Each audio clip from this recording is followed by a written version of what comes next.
what are the things Mhm. that you would say are the ingredients of a good conversation? Okay, I have a holy trinity of what I think makes like really really high chance of having an excellent conversation if these three things are present. Okay. Number one, engagement. I think both parties have to be engaged in whatever's happening at the time. Like I was asked about this yesterday, about like what's it feels like it's almost a given. But the way I think about it is like to kind of give an example, so kind of like as a student is, that one student in class who's participating for participation marks. Like that's the only reason why they put their hands up.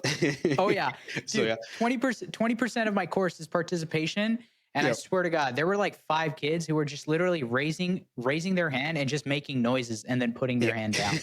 yeah, yeah, exactly. I think Yeah. you can have a conversation with someone where like, sure, it's good and like that's the level that you're at where you're just kind of like participating in this conversation. But I think when I say engagement, I mean more. I mean in the way of like that top achieving kid in class who's like making connections between various ideas of like what's happening, who's bringing things in from their own experience, who's really trying to like play with what's being put in front of them and really trying to understand it.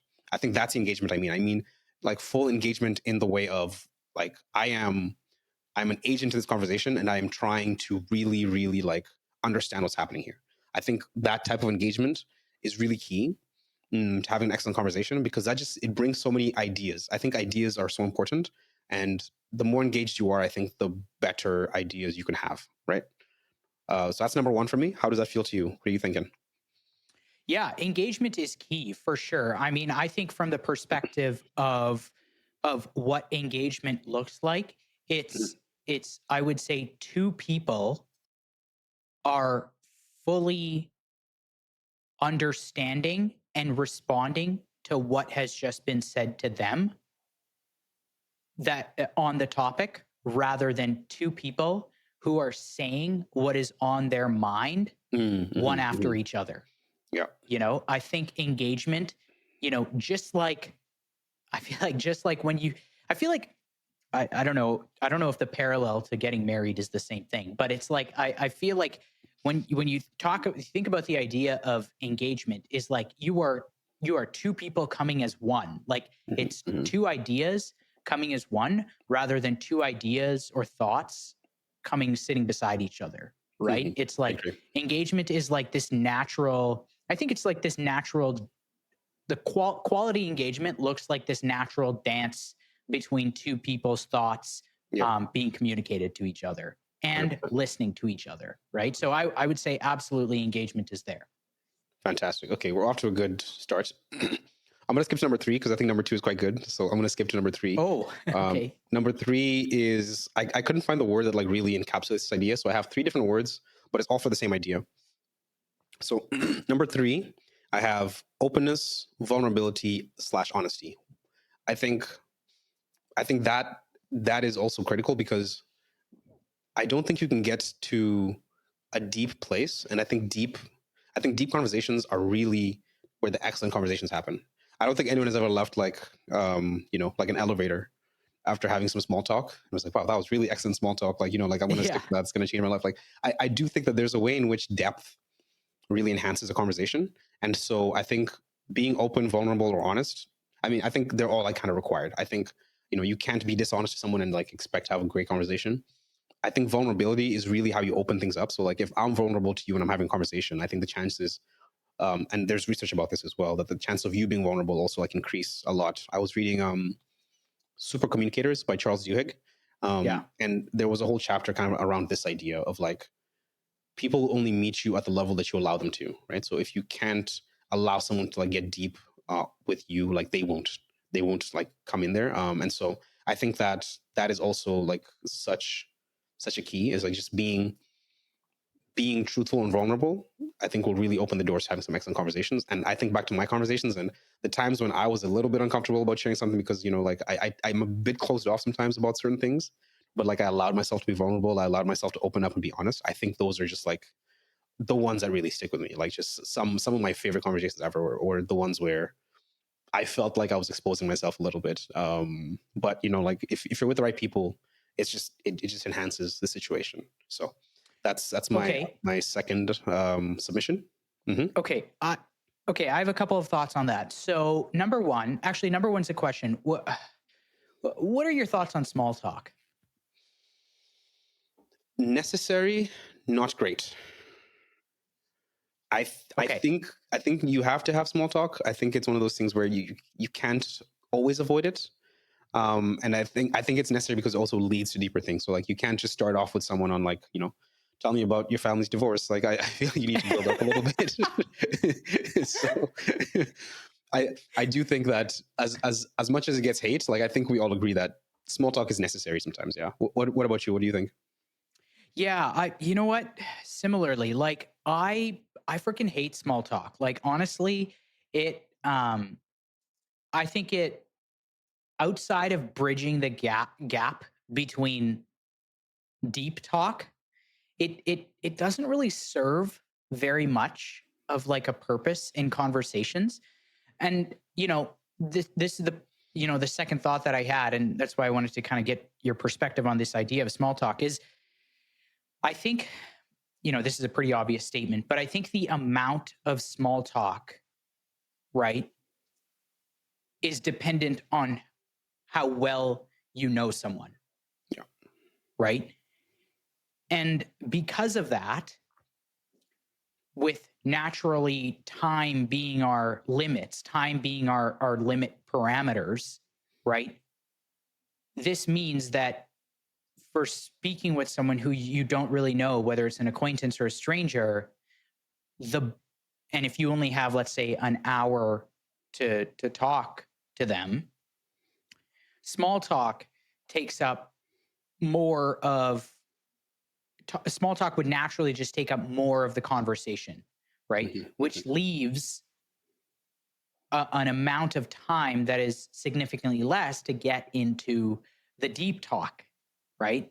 So I think this ever growing challenge, or this ever present challenge in our society for people who are even remotely interested in thinking deeper about things, like like the stuff that we talk about this on the podcast. I think our challenge is, how do I change small talk in a way where it is short, quick, concise, and does the best, you know it possible, like we do the best we can to like accelerate the small talk to get to the deep talk, given our limited amount of time available, right? I think that's just like this ever growing challenge for people who want to have good conversations. And then to that, this is where I would kind of push back on what you said. It's like, does that mean you can't have good conversations with people you don't know very well, simply because small talk, the required amount of small talk is just so much more. Hmm. Does that make Hmm. sense? That makes sense, but I would say like you're not saying that um that it's impossible to have a good conversation with someone you barely know. You're just saying it's potentially more difficult to get to the place where it gets excellent, right? Because No, if yeah, small yeah. talk is necessary. Hmm. Yeah, like I feel like, sorry, you said a you know, your second point of what makes a good conversation is uh a huge piece of that is the vulnerability, right? Hmm. Hmm. And you know, to lead into the conversation where you can be vulnerable, there's a certain amount of small talk that you need. Like you said, you can't just get into asking someone about a recent divorce right Yeah. away. There needs to be some sort of small talk in that time, right? With someone who you know really well, that small talk could be as like quick as like a couple of questions or like a couple of minutes, and then you can go deep into something that would create that space for vulnerability or prompt that vulnerability. But for someone who you barely know, the small talk needs to be longer, which Hmm. means the environment for having a good conversation it's just limited because of the amount of time you need to devote to this seemingly mandatory small talk. I would say yes. I would say like if you're looking at this probabilistically, like it is more difficult for sure with people you don't know because yeah, you do need to put in that foundation. There Hmm. are people, however, there are people that I know who like they will tell you like right off the bat, like you know how how often you start something like, "Hey, how are you doing?" And what you expect back is, "Oh no, I'm doing fantastic." Yeah, I'm fine. And who would say, "Oh no, it's horrible right now." Like, like he's Yeah. like, "No small talk. Let me tell you exactly what's going on." I think that's a skill. I think it's rare, but I think it is fantastic. Mm, but even sometimes I think about even like, for example, I use the example of being in like a cab or an Uber. I've been in these rides where it's like maybe 20 minutes, but we just happened to speak about something that was really salient to both of us. Like for example, this one person, he mentioned he was an immigrant from Eastern Africa. This was I was in an Uber in Australia. I was heading to Sydney, and this gentleman in the taxi just mentioned that he was from Eastern Africa. And so I just started asking questions. Oh yeah, me as well. Like it's something that we immediately had a connection with. And I think like in that, like then he could feel vulnerable with that topic because we have that similar ground. Like we have similar ground there. So sure, I couldn't Yeah. ask him about like, for example, like his relationship status or things like that. But I do think that in that instance, like we had a fantastic conversation, and it was because we found this place where we could both be vulnerable. We could both talk about, like our upbringings in Africa and how that's changed us. We could talk about how his career there in like he was a footballer. It was actually just such a cool talk. He was a footballer, and then eventually, like just because he was in his 40s now, so he aged out of the career. And then his family moved. He moved with his wife and his kids, and now he was teaching them to play football. And he like showed me a picture of his daughter on like who was playing soccer like a game. Like it was so fantastic. It was just such a beautiful conversation. And so yeah, I think that there are avenues you can take regardless of how much time you have. But definitely like the small talk is what led up to that. Like I just noticed that there was something in his car that was like a soccer thing. And then oh no, it was a flag of the country he was from. I think he was Congolese. And then yeah, that's kind of what led to it. So um like you said, like if you can be strategic with your small talk, yeah, I think you can totally like speed up how fast you can get into the good stuff. Yeah, I 100%. And that was kind of the point that I was alluding, that I wanted us to kind of allude to is Hmm, hmm.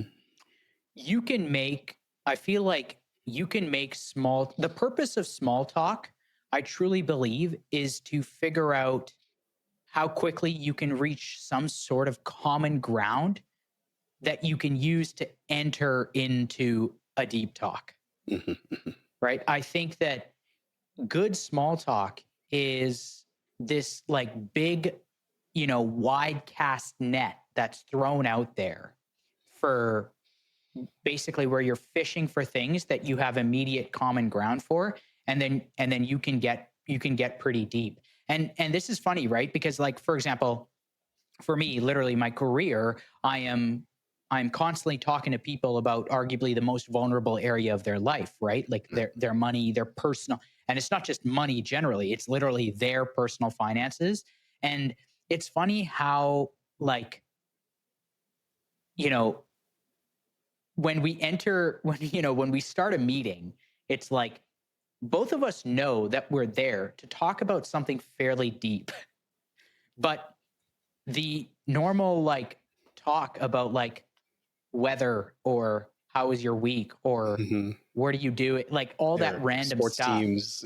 Yeah, all that stuff, it's just like prolonging the time until we get deep. So one of these tactics I've just used to just like get rid of that immediately has just been like right at the beginning of the meeting, I always just say, and my old boss taught me this. He's like, you know, he always said this. He's like, all right, I don't want to keep you here all day. So let's just get right into it. And Hmm. that has allowed us to get deep right into, an aspect about their finances, whether they're proud of, not proud of, or things like that. And it allows us to get into, and then you layer on some other qualities of, good conversation once you're already talking about something that is rather vulnerable. Right. So that was a little bit of a tangent on small talk, but yes. Okay. Number two, vulnerability, honesty, definitely key Openness. Hmm. ingredients for good conversations. Fantastic. And then my favorite. My favorite in this list is number two, which is discovery. I think Okay. I think there are different grades. So I made some grades for this one, right? So um base grade. This is like, just you can pass with this one. This is like kind of like you're starting out around a C. Is Yeah. a conversation where one of you is learning about something new, right? It's just about kind of anything new. where one of you is learning. So this is can be example like, if you're speaking to an expert in something and they're helping you kind of like understand the situation. So that's like about a C, I think. I would say upgrades to a B if you're both learning about something. So let's say like you're experts in similar fields, but not exactly. And then you're basically discussing a topic that's almost a little bit in between. Um, that's the example that came to mind. And so in that case, I think some really interesting things can happen in that case, right? Because now you're both like, things are sparking. I think things are sparking in those situations, which is fantastic. And then I would say A to S tier, which is my favorite, is where you're both learning about. A tier is you're learning about each other, right? So like this Mm. is, for example, my experience with that taxi driver, where like he was telling me about his life, I'm telling about my life, and like we're both just kind of like eating it up. Like it's just fantastic, and so that's an A. And then S tier, in my opinion, is when you're both learning about each other. I think the best conversations I've had in the recent past have been ones where I can feel myself stretching in my brain. Like I can feel where I'm being put in corners of my own thoughts that I hadn't been in before. And I'm having to make decisions. Like I'm really realizing things like this is, remember Chelsea? Yeah. Yeah. I've had a few phone calls with her in the last few weeks. And like every time I speak to her, it's like that. It's like I'm almost under assault, but in a good way. Cause it's like, Yeah. Yeah. I'm being forced to really think on my feet. I'm being asked like really sharp questions about things that I'm talking about to the point where I'm like, I hadn't considered that. And then kind of like forming the thoughts live and kind of like, having that back and forth. Like I think those are like my favorite conversations. I think those are the ones where like when you're learning about yourself in a conversation, I think that's really key. I think that's like quite rare. And I would just, yeah, I think that's really where the life-changing stuff can also happen in a meaningful way, right? Because from everything I've been seeing recently in a lot of these like productivity things, like no one is going to tell you the answers. Very often the answers come from within, right? Like no one is going to like tell you to be productive one day and like, you're going to be like, oh, okay, that's how you do it. Perfect. It really comes from a decision internally. And I think these kinds of conversations where you're learning about yourself, where you're exploring parts of your own psyche, your those dark skeletons that you kind of keep in the back of your mind. Yeah. Like I just think that's so powerful. I think that's really interesting. So I would say that that's one of the keys to having excellent conversations. Yeah. Okay. Okay. So this is stringing a few thoughts together here. So it seems like this S tier that you have created is the part that overlaps between good conversation and life-changing conversations. So, Okay. That's the part that is like, really connects the two is yeah. literally if you can grade a conversation at this like a like S tier, it has a lot of, in my mind, like the prerequisites to a life-changing conversation. I would agree with that completely. Yeah. Okay. Perfect. Okay. So I, in my perspective, I fully agree with those 3 points. And I would say let's call it dive deeper on number 2. You should have really Okay. ordered these. I feel like if you ordered these, it'd be a little bit better. Because But the issue is I okay. was just writing it down, and this is like in a journal, right? So I can't just like drag things around like I can Yeah, on Notion. I would have moved it down, but I was literally like writing it down. So also that's fair. that Okay. that really helps. I think you'd recommended writing things out more often, like in pen. Was it you who recommended me writing things more in pen Yeah, write it out. versus typing? Yeah, no, it's fantastic. Like yeah, it's really good. So would recommend to anybody buy a journal and then actually use the journal key. Okay. Hmm. So the okay, so your third one you wrote down is like the kid who raises his hand for participation marks. And That's the first then one. the first one. Yeah, the first No, one no, is no. engagement. I'm saying you when you were writing these 3, you had 2. That was like really good. 2 represents the kid like the smart kid in the class who's like really into it. And then the third one is like, ah, shit. This would sound way better if it was the Holy Trinity. Yeah, yeah. I should see if I Just should get some marks. I'm gonna put some words around yep, vulnerability, yep, yep, yep, and yep. then it's no, but like it's still very important. I I think so. would say that it would have been sick if you laid the ground and then you like led up to this third one, Hmm, which hmm. was in reality the second one. I think that's where typing comes in. I Yes. think because you can move stuff pretty You can easily. move stuff. You can. I Yeah. can't copy paste on this. I don't have that feature on my Yeah, journal. exactly.